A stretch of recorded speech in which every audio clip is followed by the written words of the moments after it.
So because we discussed only the basic concepts in the chemistry, right? Only starting classification of the matter. After that, significant figures I have discussed, right? So based upon that topics only, I have given the paper, and those topics are also easy. There is not much numericals are there in that. There is no theory part, right? So based upon the significant figures only, I have framed so many questions out of the 10. So first one, the number of significant figures in the number 1.065. What is the answer? 4. 4. Any doubts in the first question, anyone? No, sir. No. What about the next one? The negative charged particle is called as an Anion. anion. What is the difference between the anion and radical?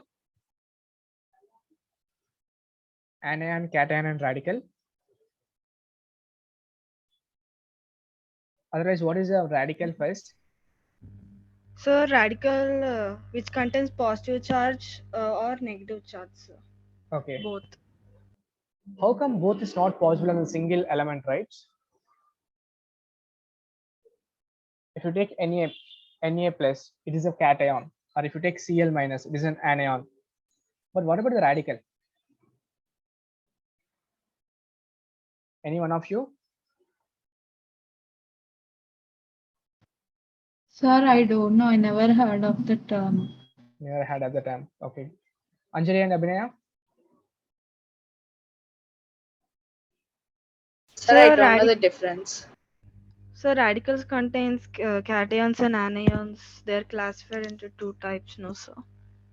Yeah. See, if the charge is present only on one element, that is called as an ion. Right? Like if you take sodium, it is only one element, right? If the charge present on only on one element, that is called as an ion. Radical is nothing but if the charge is present on the group of atoms, that is called as a radical. It can be positive charge or it can be negative charge. If you take example, carbonate ion. What is a carbonate ion? CO3, right?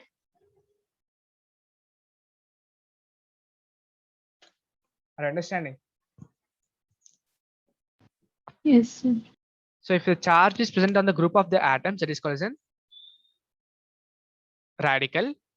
If the charge is present only on single atom, that is called as an ion. Okay. So I'll explain you with examples on the notepad. So what about the third one? The significant figures in 3400. 3400.0. Or I wrote 5, sir. what about the remaining? Sir, Aditi? 5, sir. 5. Aditi? 5, sir. Anjali? 5, sir. Any doubts in this? No, sir.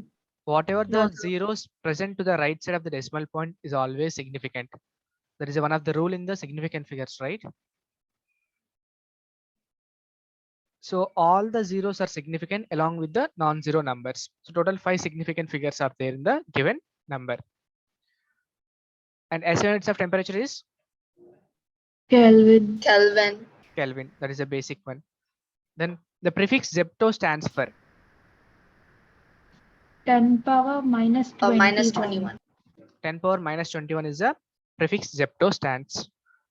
Okay, that you have to. I have given the homework for you, right?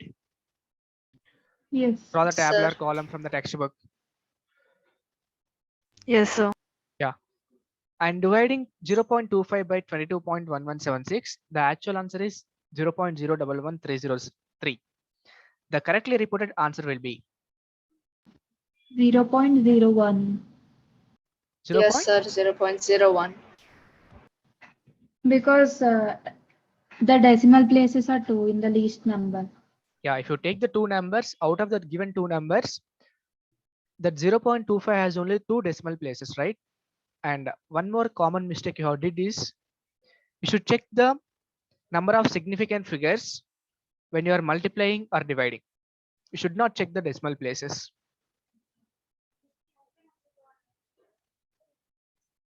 Understanding? Yes, sir. So, sir, what's the answer then? Then suppose if you take 0.25 and the 22.1176 out of the given two numbers, when you are multiplying or the dividing, you should check the minimum number of significant figures. So which one will have the minimum significant figures? Is it 0.25. 0.011? Yeah, the answer will be 0.011. But out of the given two numbers, two significant figures are there, right? That is a minimum number, right? Yes, sir. And you should check the two significant figures in the given options A, B, C, D. So in which case there is a two significant figures? 0.25. 0.25. Sorry, I'm saying about the options. Out of the Oh, four it's given options, 0.011, sir. which one will have the only two significant figures? 0.011 will have 0.011 two significant. option A is only the two significant figures. Anjali, what about the option B? It has one significant figure. It has one significant figure. Next one, It has three significant figures. it has three significant figures. Abhinay, what about the last? Sir, 2, sir. Two. Then which one is the correct answer? The first one. The first one, because you have to apply the rounding of the figures also, right? So you apply the rounding of the figures rule also. The option A is the correct one. Next, seventh one. Option That C, sir. option. Option C. Option C is the correct one. Any doubts? No, sir. No, sir. Because whatever the zeros are there to the right side of the decimal point is always significant. Can you hear me properly? Is it clear and loud? Yes, sir. Yes, sir. Then eighth one. Option B, sir. Which of the B, following sir. is not a Option. matter? Option B. Option D. So blood, feeling of hotness, oxygen, and the none of this. The answer will be the feeling of hotness. Remaining all will have the some mass and occupy some space. What about the ninth one? 15, sir. 15. So what are the elements present in the group number 15? What are the elements present in the group number 15? So nitrogen, phosphorus, arsenic, antimony, bismuth. Nitrogen, phosphorus, arsenic, antimony, bismuth. So Bismuth. arsenic also present in the group number 15. What is the valency of group number 15?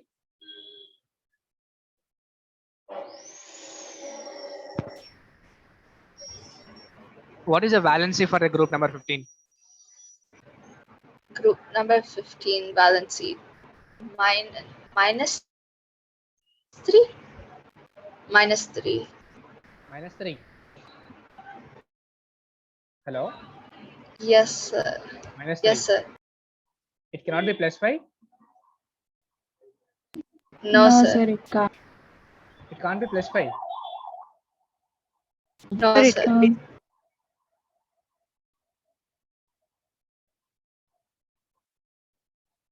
Check it properly. If you take nitrogen or the phosphorus, how many valency electrons will be there in the outermost shell? Okay, I will ask you in this way. Do you know the compound PCl5, right? Phosphorus pentachloride. Yes, sir. Then what is the valency of phosphorus in that PCl5? Sir, your voice is breaking. Now it is clear. Yes, sir. Sorry, due to this rainy season, right? It's continuous raining here. I think due to the internet connectivity issue is there.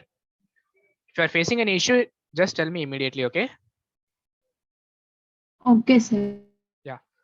So in the case of PCl5, phosphorus pentachloride, what is the valency of phosphorus?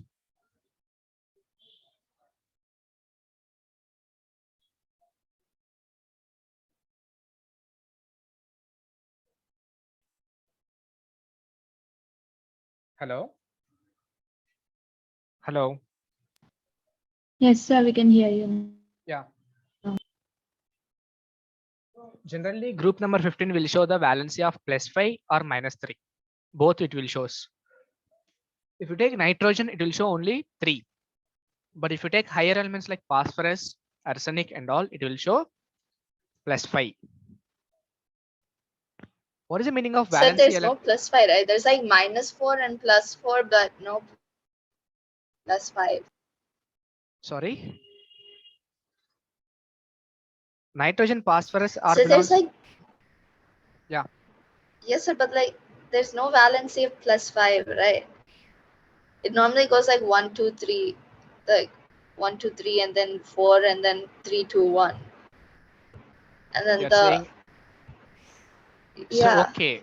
But you have discussed this valency with respect to the hydrogen as well as chlorine.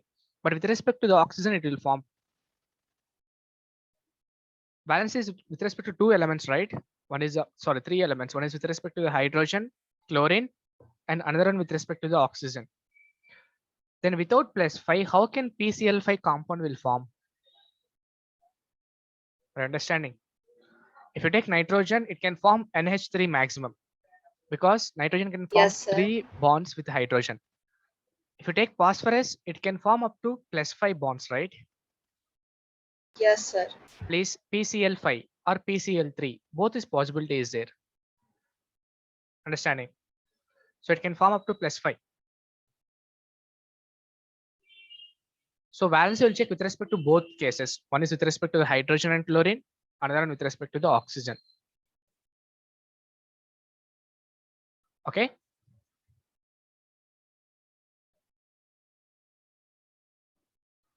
Yes, sir. Then what about the 10th one? 12 and 4, sir. 12 and 4, sir. 12 and 4. Because the D block elements will enter into the 4th period only. First 3 periods, there is no D block element. And zinc belongs to the 12th group. So this is a complete paper. Sir, Is can it- you show my paper one?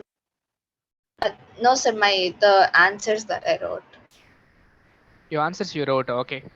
1 minute, please. But radical means group of atoms will contain the charge. Like CO3 minus 2. The charge will be there on the group of the atoms, right? Like carbon plus oxygen. The overall compound will contain some charge. That is the radicals. Like sulfate, SO4 overall minus 2. So group of atoms contain the charge that is called as a radical. Only the single atom will contain the charge that is called as an ion. Now it is clear. Yes, sir. Still anyone has doubts in this? No, sir. Acetate ion, right? We will say. Generally for both the cases, we'll use the term ion only for indication. We'll say carbonate ion, sulfate ion, acetate ion. But generally these are called as in radicals. The group of atoms which will contain some charge, either positive charge or negative charge, are called as in radicals. Okay. And one more thing, PCl5. So if you take PCl5, it has 5 bonds. Means the valency is 5 only, right?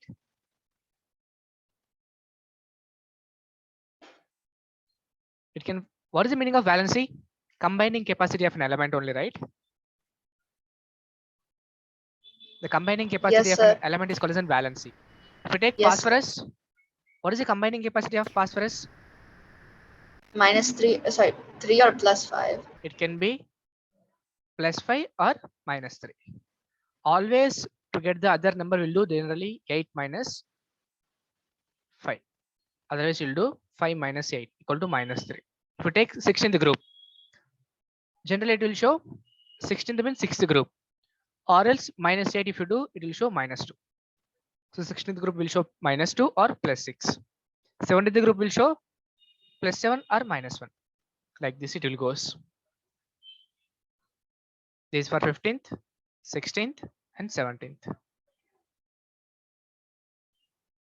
Okay. Clear? Yes, sir.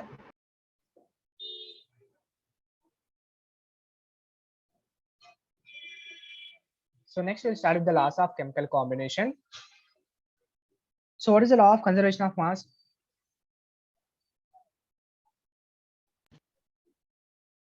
The product of reactants, oh sorry, wait.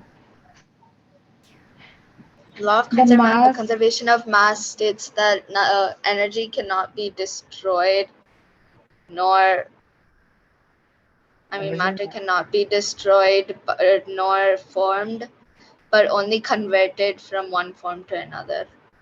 Okay, that we'll study in the physics, right? In the terms of energy. Energy neither be Yes. created nor be destroyed. It can convert from one form to the other form.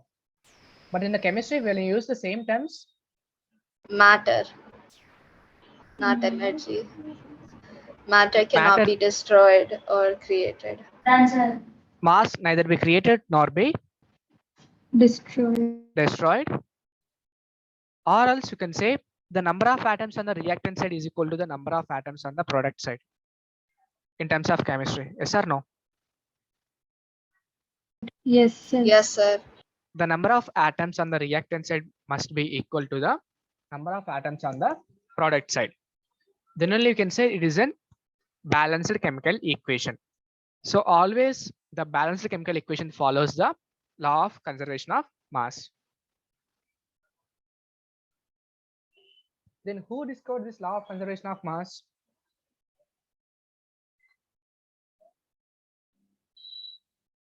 Who has given this law of conservation of mass?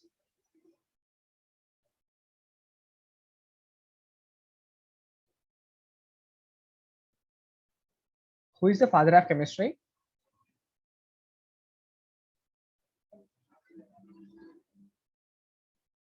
Anthony Lavoisier is the father of chemistry. He is only given the law of conservation of mass. So in a chemical reaction,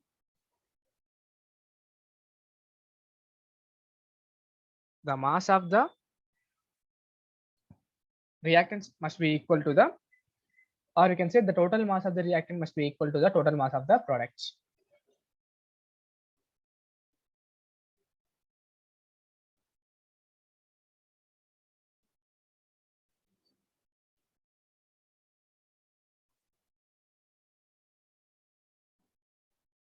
Or else one more definition, the number of atoms on the reactant side is equal to the number of atoms on the product side.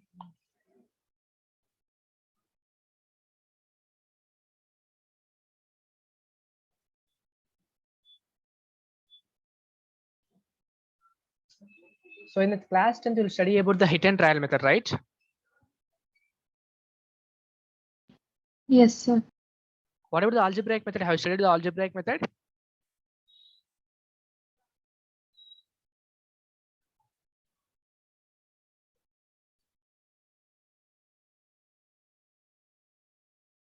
Have you studied the algebraic method or not? No, sir. No, I think sir. they'll show soon, sir. They didn't tell us. Okay. Suppose if you take H2 plus O2 gives rise to H2O. Is it a balanced chemical equation? No, sir. What do you have to do? Uh,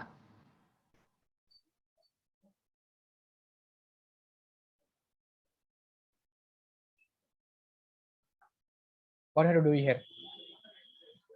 in molecules, and on the right side, it's only one.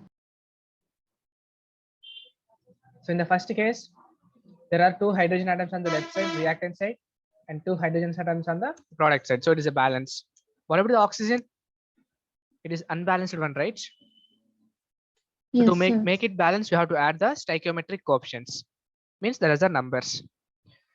So if you make it 2, now it is balanced. Yes, sir. It is. Now it is balanced one, right? So whatever these Yes, sir. numbers are there, these are called as in stoichiometric coefficients.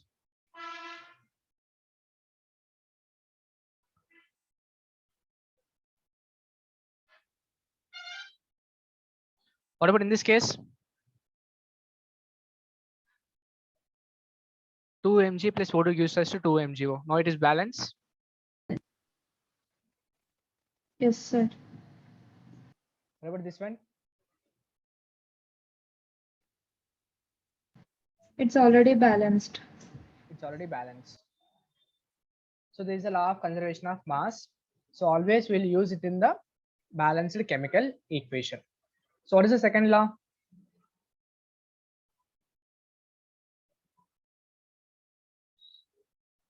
Law of constant proportion. So what is the definition of law of constant proportion?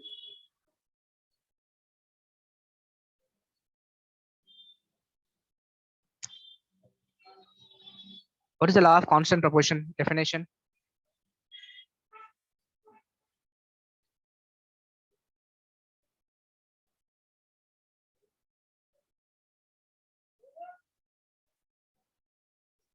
What is the law of constant proportion? In any reaction, the ratio of atoms is same. In any reaction, the ratio of the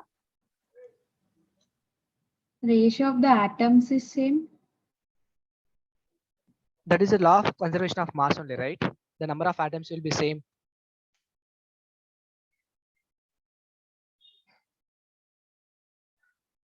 Molecule will have the same ratio. Yeah. If you take any chemical compound, it will have the same number of elements in the same ratio, right? So it states that given chemical compound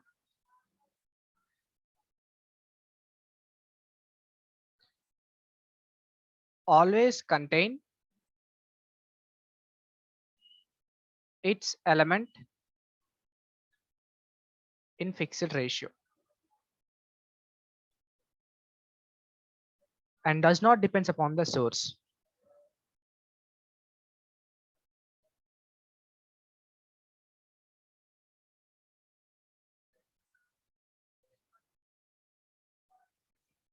Suppose if you take the water,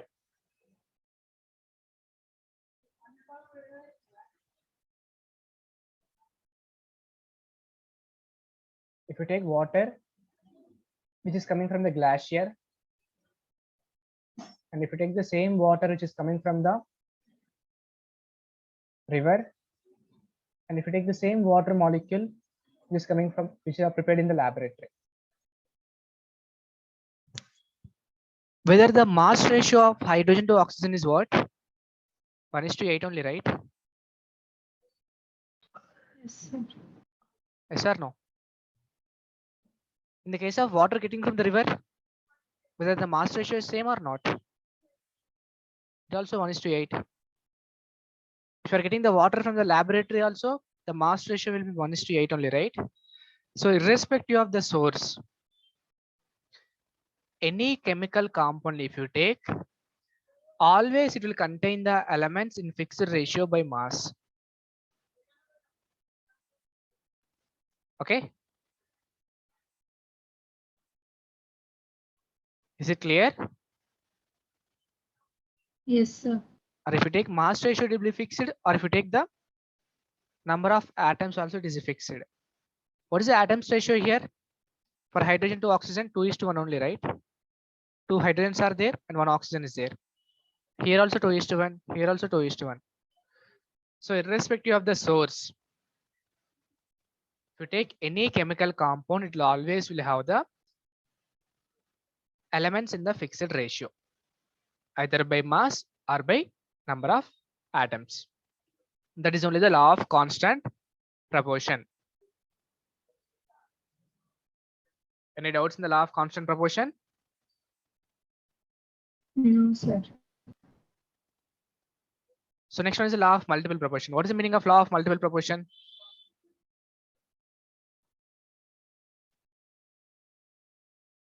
Law of definite proportions or multiple proportions?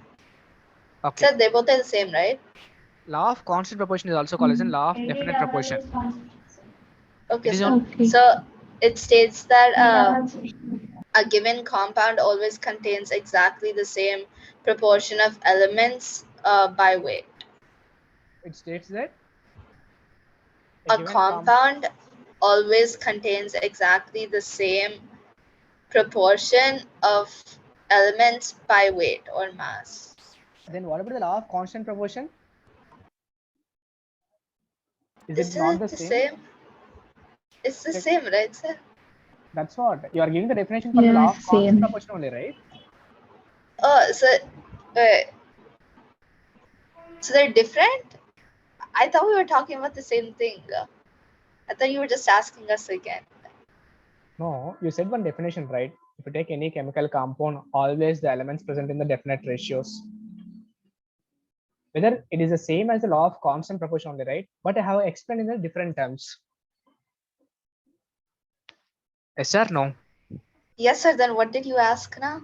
I asked for the law of multiple proportion. The next law of multiple proportion. Here the ratio isn't fixed. It changes. Is it possible for a compound?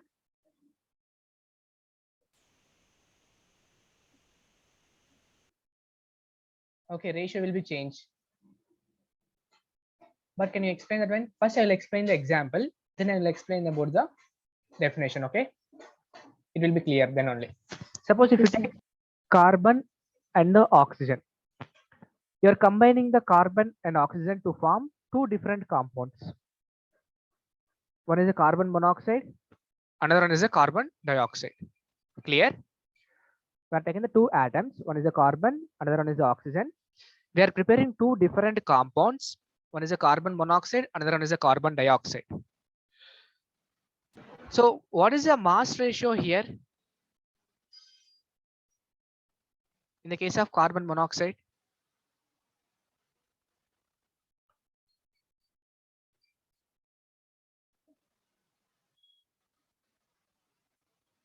carbon will show atomic mass 12, right? And oxygen will show atomic mass 16. Yes or no? Yes, sir. If you simplify this one, you will get 3:4 only, right? 4 3 is 12, 4 Yes, 4 sir. is 16. What about here? Same 12:32. 32. Any doubts? No, sir. Then what about the ratio here? 3:8. Can you write like this? Yes. Yes, sir. 4 3 is 12, 4 8 is 32. Now, listen carefully the definition. If two elements combine to form, two or more compounds, if two elements combine to form more than one compound, we'll say more than one compound, then the mass of one of the element is constant. Then the mass of one of the element is constant, and the mass of other elements are in the simple ratio.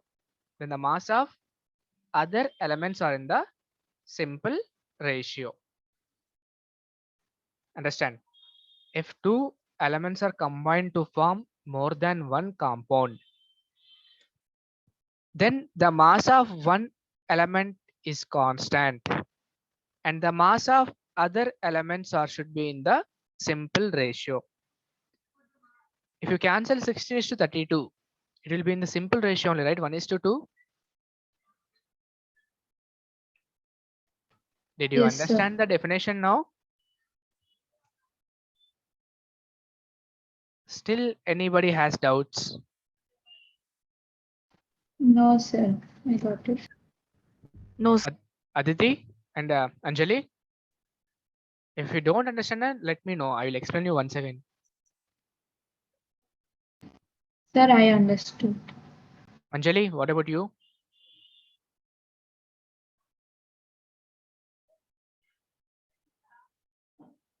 If you don't understand, not tell me.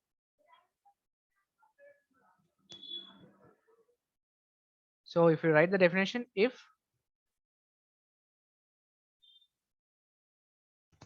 two elements combine to form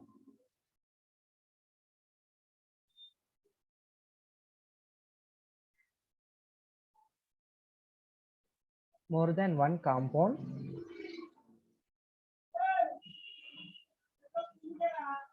then the mass of one element is constant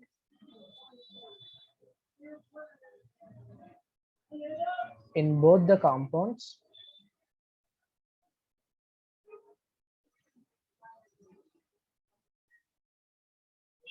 and mass of other elements are in the simple ratio. Clear? This is the law of multiple proportion.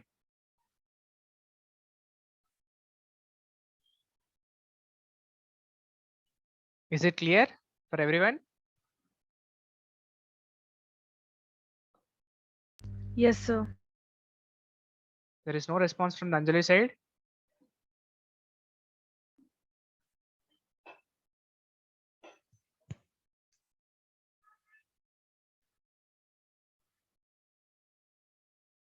What about the running notes? Have writing the running notes or not? Writing, sir.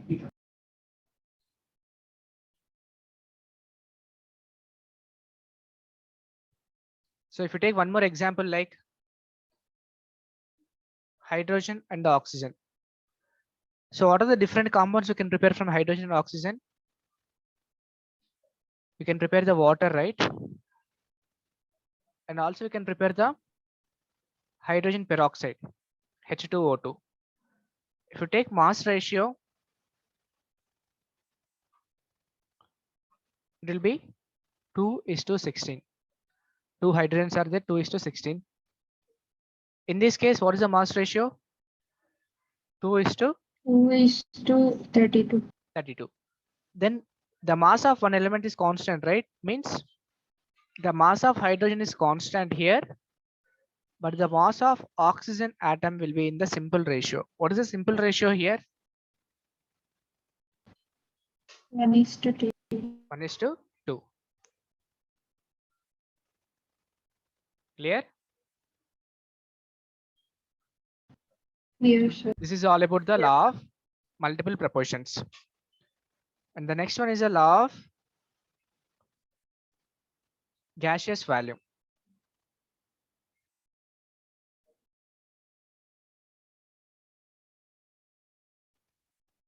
So it is given by the Gay-Lussac law. You can say it as a Gay-Lussac law also. So what is the answer? So what is the definition for the Gay-Lussac law?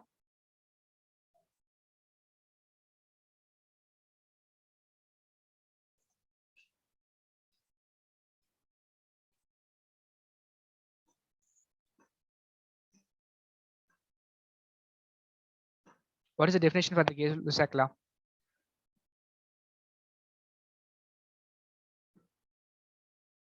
Suppose if you take the reactants and products only the gases like H2 plus O2 will give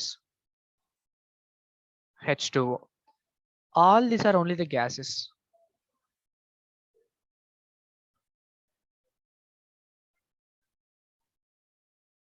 Okay. So whenever the reactants and the products are in the gaseous state, whatever the ratio is there, it should be the simple ratio. Means the ratio between the reactants and the products which are present in the gaseous state should be in the simple ratio. That is only the Gay-Lussac law. Take one more example. H2 plus Cl2 will give HCl. So what is the simple ratio in between the here? Between the gases, what is the simple ratio between the gases?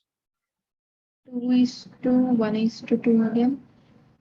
Is it 2:1:2 or 1:1:2? Oh yeah, 1:1:2, sir. The ratio between the gases present on the reactant side and the product side is in the 1:1:2.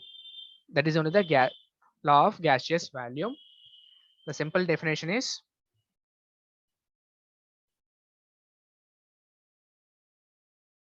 the ratio between the volume of the gaseous reactant and product can be expressed in the simple whole numbers.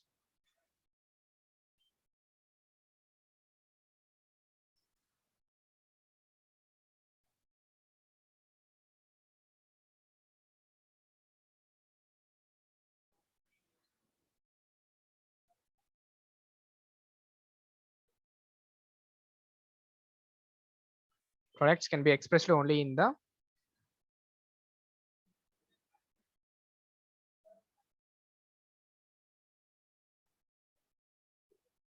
simple whole number ratio.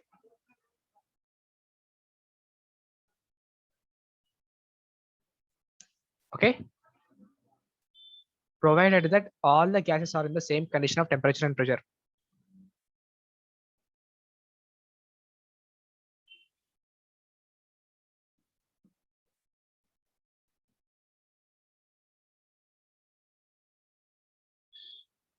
So this is a law of gaseous volume given by the Gay-Lussac.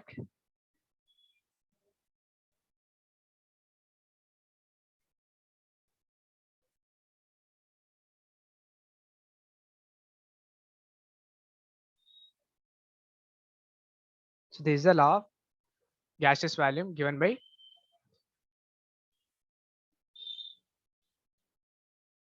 Gay-Lussac. Any doubts in the 4 laws? No, sir. So what is the first law? Law of conservation of mass. Second one? What is the second one?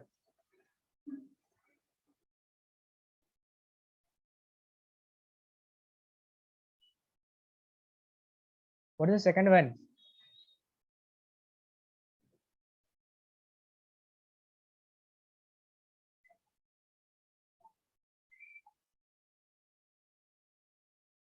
Are you there? First So law of definite proportion. law of definite proportion. What is the third one? Law of multiple proportions, sir. Law of multiple proportions. Then last one is the Avogadro's law. What is the meaning of Avogadro's law?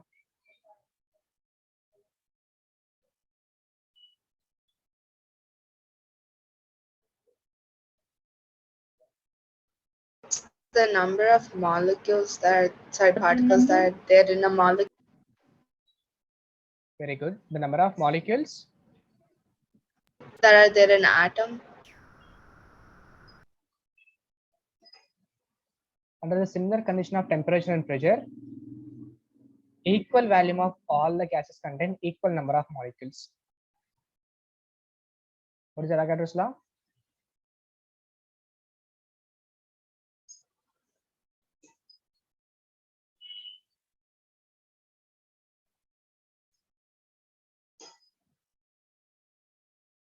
Under the similar condition of temperature and pressure, equal volume of all the gases contain equal number of molecules.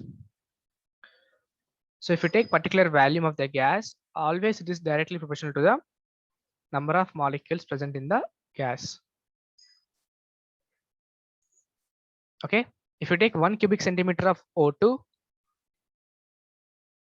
and one cubic centimeter of N2, both will contain the same number of atoms or same number of particles or molecules. That is only the Avogadro's law. So what is the N here?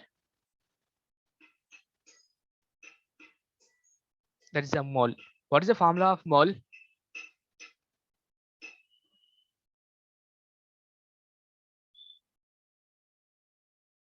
What is the formula for the mole?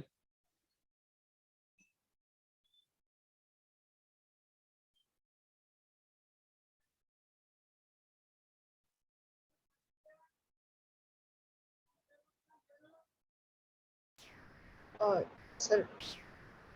Formula for mole. Yeah, formula for the mole.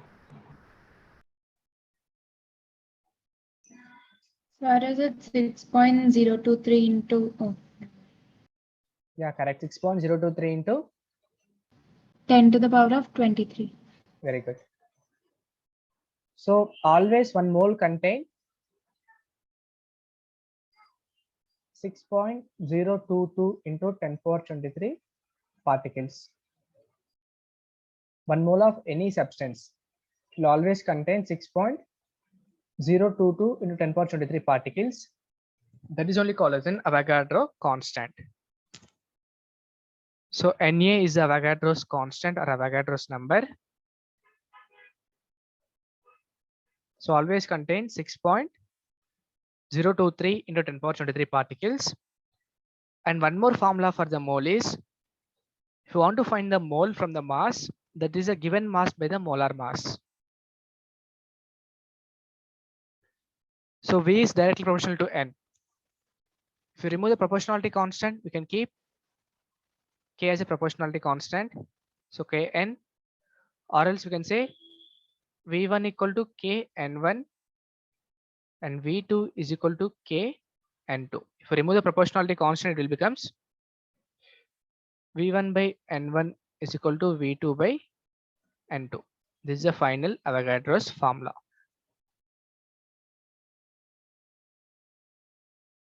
Okay. So these are the 4 different chemical laws which we'll use in the chemistry. First one is the law of conservation of mass, which is very, very important in balancing the chemical equation. Second one, law of definite proportion, which will be used in the defining the chemical compound. If you take any chemical compound, it will always contain the elements in the fixed ratio by mass or by fixed ratio by number of atoms.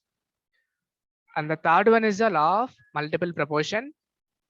What is the law of multiple proportion?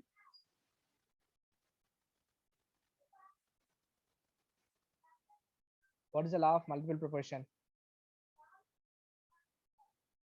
If you take 2 elements, if it forms more than one compound, the mass of one element is always constant in the given 2 compounds, and the mass of another element will be present in the simple ratio. That is the law of multiple proportion. And the last one is the, sorry, before this, law of gaseous volume also there. So in the case of law of gaseous volume, whatever the gases on the reactant side and the product side should be there in the simple ratio. And the last 5th law is Avogadro's law. What is Avogadro's law? Equal volume of all the gases contain equal number of molecules. So if you take any gas, in an equal quantity, so that it will contain the same number of molecules. So always 1 mole of a gas will always contain 6.022 into 10 power 23 particles. That is called as an Avogadro's constant. So this is all about the laws of chemical combination.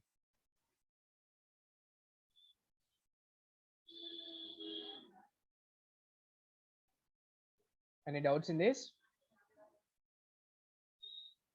No, sir. I take one example or the problem.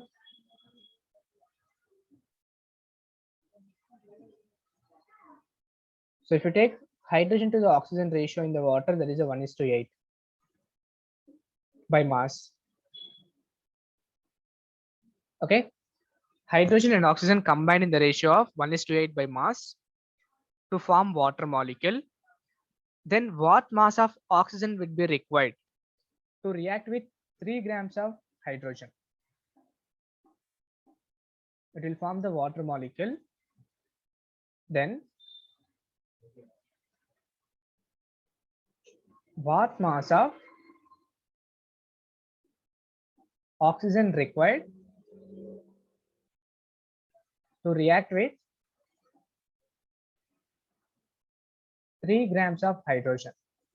What is the answer? To form water molecule.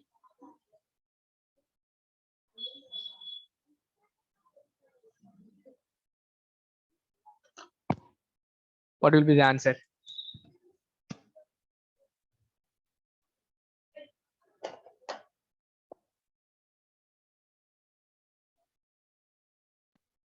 Sir, should we use the formula given mass divided by gram molecular weight?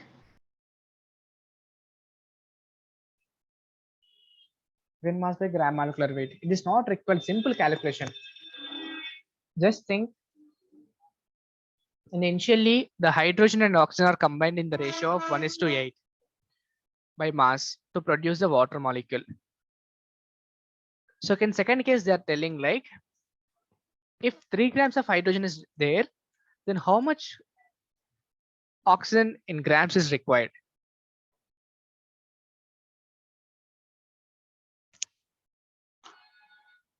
Simple, right? Suppose if you take hydrogen to the oxygen, it is a 1:8. That is required. But second case, what they have said, hydrogen is present in 3 quantity, right? 3 grams, right? Then what about the oxygen? How much is required here? 1 is equal to 3. Then 8 is equal to 32. 8 3 is 32. No, sir. 24, right? So 3 grams of hydrogen Yes. requires 24 grams of oxygen to form 3 moles of water. Yes or no? 3 grams of hydrogen required 24 grams of water.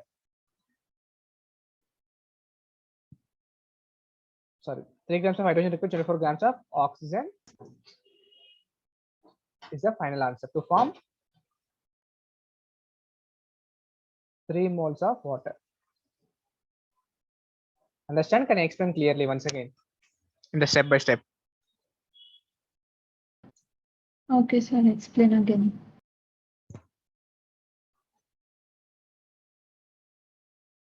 Listen here. First question is clear for you.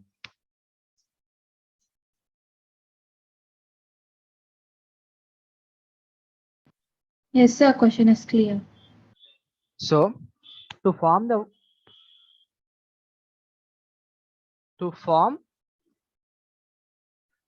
water molecule, that is H2O, right? Then hydrogen and oxygen should combine in the ratio of 1:8 by mass. Means what? If 1 gram of hydrogen is there, then it requires how many grams of oxygen? 8 grams of oxygen. Yes or no? Understand this one? Yes, sir. But now they have the 3 grams of hydrogen, not the 1 gram. Now 3 grams of hydrogen requires how many grams of oxygen?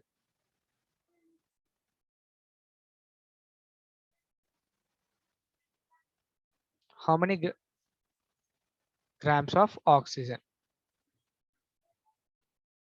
What is the answer? 1 gram of hydrogen requires 8 grams of oxygen. But we have 3 grams of hydrogen requires how much? Just do cross multiplication, right? This is a x. So x into 1 is equal to 8 into 3. So x equal to 24 only, right?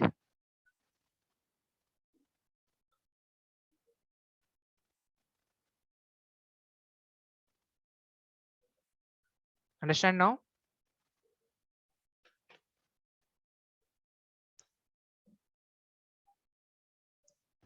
Understood, sir. What about the remaining people? Yes, sir. Understood, sir. Anjali and Abhinaya? Yes, sir. Understood. Tanvi joined the class late. Yes, sir. I was out today. I'm sorry, sir. Achha. Already going to be closed only, right?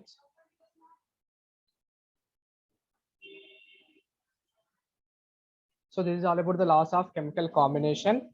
In tomorrow's class, we'll discuss about the Dalton atomic theory.